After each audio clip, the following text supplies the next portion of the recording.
is the giant China. They've got a lot of resources, and for years and years they were using only resources.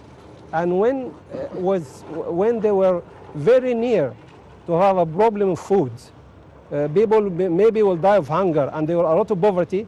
Then they discover this, what do you call it, magic stick scientists. So they went into that heavily, and in the end, what they manage? A big giant.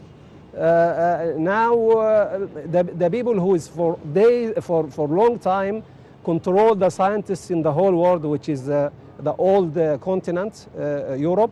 They are complaining they cannot compete, and in the end they dance with the China. They tell them, okay, this is my mark, produce it and give it to me back, and sell it, and let us share the profit.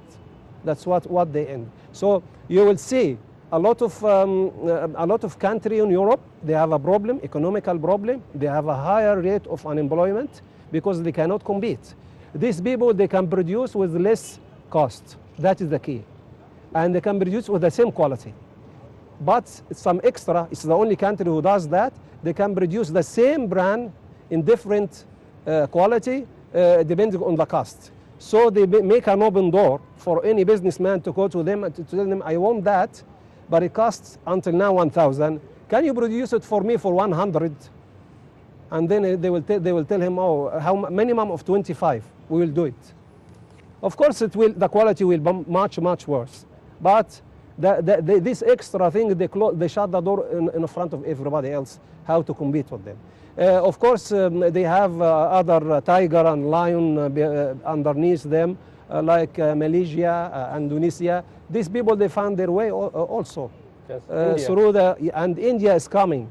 India, the style of India is similar to the style of China. They have a lot of natural resources. Yes. Indonesia doesn't have much, but they created, when Dr. Mahathir Mohamad came to power, they created extra natural resource, because actually he was a little different to the other tigers in Asia. He was looking, this time when he started, the only giant, China was not there. The only giant was around is Japan. So he wanted to do something, and of course the global market was there, and the USA was there. He wanted to find a way and he was he was admiring this Japan way. But in the end, do you know how he gets his idea? Where he gets it from? You will be very surprised to know. He read the book, the history book of Egypt, and then he put his finger on the time of Muhammad Ali. He found a good idea Muhammad Ali has done, which can be done again in a little bit different. Send the people outside to Europe to bring scientists and bring them back. Make a training for the people who is working with their hand. Train them again, which is your resource, your human resource, and make something to bring you income, so you can spend on that. So instead of having rubber fish only, he introduced, he planted 1 million oil tree, palm oil tree. Later, he controlled 40% of the trade of palm tree for a small country, so small. This country, when he came to power, 14 million person, and a very small area, 320 square kilometer.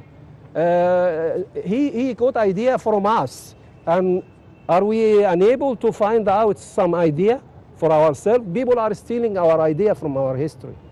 So anyway, look today how palm oils are very scarce, and they're very resourceful of it, and how much does it cost, and how much income does it get them due to this strategic move long time back?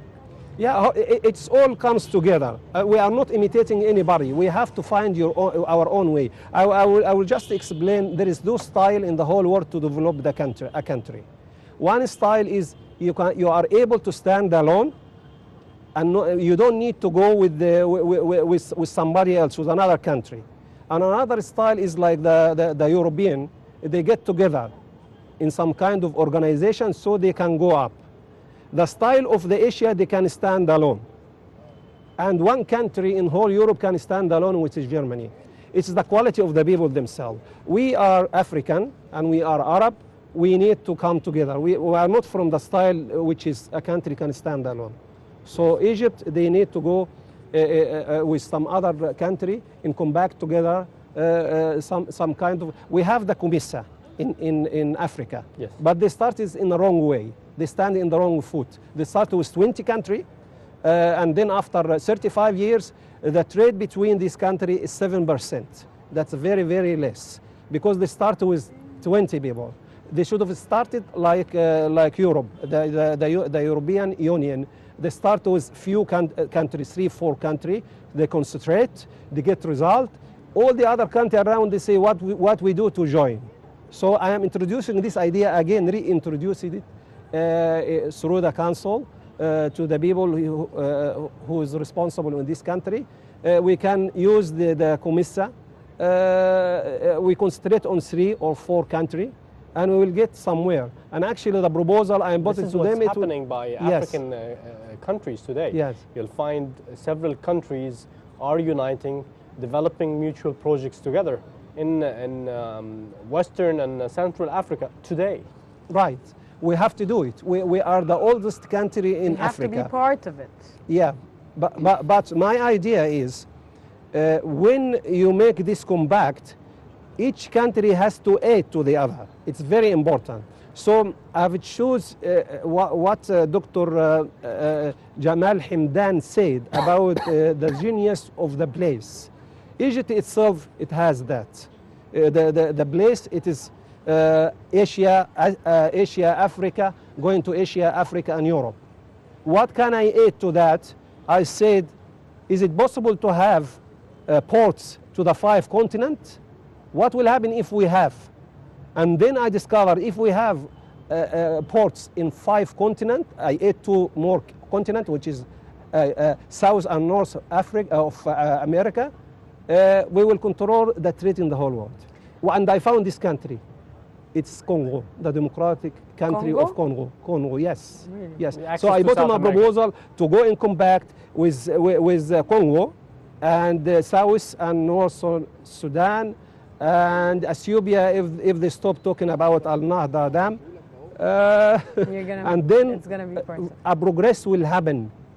Yes. And that's not instead of Suez Canal. It's plus extra work. That's an innovative idea. Dr. Mohammed, I want to ask you a question. Do you detect a change in the government policies towards science and scientists? Yes. Especially that we suffered for years from the negligence of Very good question, and I thank you for it. Do you find any difference? Yes. I don't say the government, I say the organization, the state. No, because person goes and come, government they change. I say the policy of the state. Yes, there is a change in the policy of the state. When this started? It started when they started to put the constitution. For first time, they put a percentage towards the scientific research.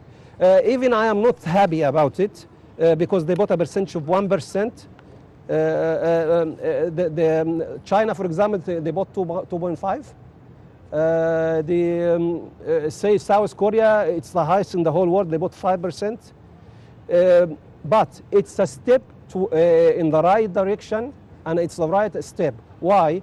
If I can give you some small figure, it used to be 2 per 1,000. It's a fraction of 1%. Not only in Egypt, in the whole Arab country. They start by 2 per 1,000, 3 per 1,000, 4 per 1,000. The highest country, Arab country, is 7 per 1,000. And that makes Dr. Zuhail say in one of his books, he had a figure, he said it will show what happened. They say every 1 million scientific paper in the global, there is 3 paper made by Arabic university. 3 per million. It's too much less. That indicate that people look at these scientific things like it's a luxury. Academic things. You do it or you don't do it, it doesn't matter, which is not right. And people have actually some heads, some brain in our region. They will think, oh, but we have to fight poverty. We don't have money to spend on the scientific research. The scientific research will fight for you the poverty, the unemployment, and all the things you do. Because the country which is done that, they are not rich. Now Vietnam, they are spending on scientific research. Vietnam, which is USA, you know what they've done to them. And as well, India, they spend too much and they are getting somewhere. Yes. So don't make excuse of, I don't have enough resource, I don't have that. You have to take the step because that's the key to sort out your problem. So today there is definitely a part out of the budget, the yearly budget for scientific research. Yes. How do you see this? Is it today, is it negligible with regards to what you're saying or the aspirations that should be done? Yeah, it should be done, but you see there is one more things I need to put it through. Not everything is the government, because all this advanced country, who is responsible on finance the scientific research? It's two sections actually, private section and government. Government, it goes to the university and to, for example, the research for agriculture, any government section. But the private section has to spend also. The businessman, they should realize the scientific research, they will develop their production, whatever it is. They will sell more, they will make them better. They have to realize that. Until now, they look at it with doubt. If somebody came and tell him, I have a research which will make your factory produce more and more, he will switch off and then he will think, and he will ask a question, how much are you going to take? He's not listening how much he's going to gain. He's only looking for how much I'm going to spend. And Yes. this idea is wrong. But it has a solution. And I put it through, and I hope I will put it through our council to the higher authority. The Constitution has mentioned something marvelous. He say 1%, and he say the people who live outside the Egyptian, they should help in this point about the scientific research. They didn't say how. I thought, how that will come? How can we make that helpful? The people who live outside. Of course, the people who can help outside is the businessman and the scientist. So I thought, for many years, they say the marriage between money and authority, it makes corruption. Let us make a marriage between money and science. It will produce something very nice. So I am calling, I will call very soon for a big conference. It should be prepared, we should prepare for it carefully. We don't want to come and drink coffee and tea and go. By advertisement in advance, I need most of the businessman outside Egyptian, who is originally was Egyptian, who live outside, and most of the scientists also. We will invite them in 3 days, Friday, Saturday, and Sunday. To listen to scientific to come researches here and topics. in Egypt with the support of the president, I hope, and two ministry, the Ministry of Labor and Immigration and the Ministry of Scientists. And I need actually the president to be kind enough to be present in that, because that will give him the right push. When they come here, we will answer one question. Who from you wants to join one scientist and do his project on the Egyptian soil?